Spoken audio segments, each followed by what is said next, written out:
guys, okay, so we're going to talk about dry beans today. And is the dog pushing into you? So we're going to talk about dry beans.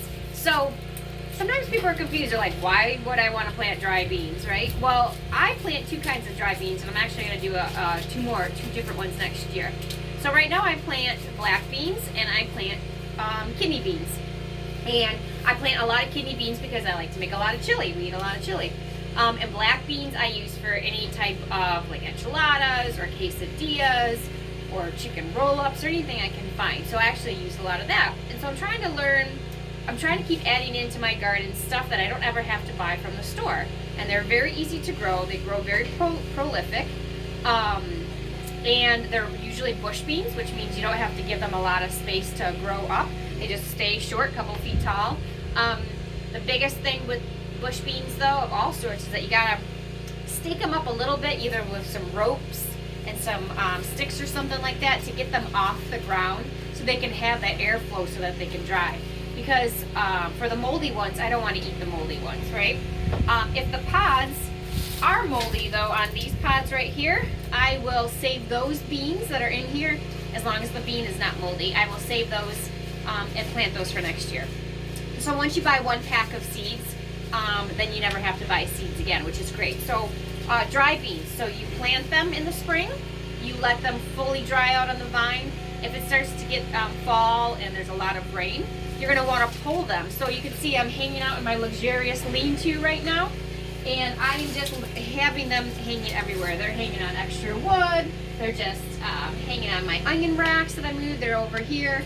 So I just need them to dry out, and this is keeping them from the elements. So what I've been doing, I'm filling up a tote full of dry beans right now, and I am just literally just taking them off the vine. And these are nice and crispy. You know, you can hear the crisp. And right inside here are my awesome kidney beans. And this can go right into the compost, so we're going to get rid of that. But here are the kidney beans, and I'm going to just let them dry out for a little bit longer. And to know that when you can store them in glass jars, preferably I always do glass, you could put them in plastic bags if you wanted, is that you're going to take your fingernail and you're going to see if they dent. If they dent like this one did, this is not dry. This is not dried out all the way yet. You wouldn't want to store those with a lid on it, or they would become moldy. So a lot of times I'll leave them on cookie sheets, and they're sitting on my dresser until they completely dry. But dry beans are great because they are very prolific in the garden, and then you just cook with them later on, and they are good for chilies. You can follow the recipes to hydrate them for chilies. Or like I said, I use the black beans all the time. I like to can my beans, pressure can them with liquid, and then they get some that nice and soft, and then all I got to do during the winter and the rest of the year is just pop it open, throw it in with the meat and the tomatoes for the chili, or whatever I'm making for the beans.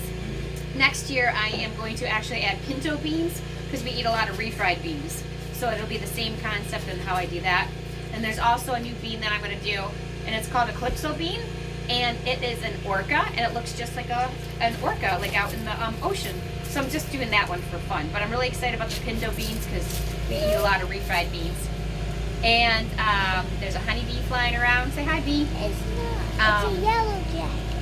Okay.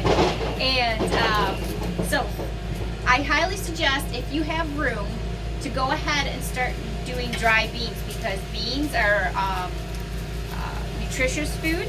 And they're pretty easy, so you just gotta spend some time shelling them out. But it's kind of relaxing. So I've been taking them off like this, and I put them in a tote. And then during the winter, we will go ahead and actually start to shell them to get them out all the way. When it cools down and when it's not as nice outside. So, anyways, go plant some dry beans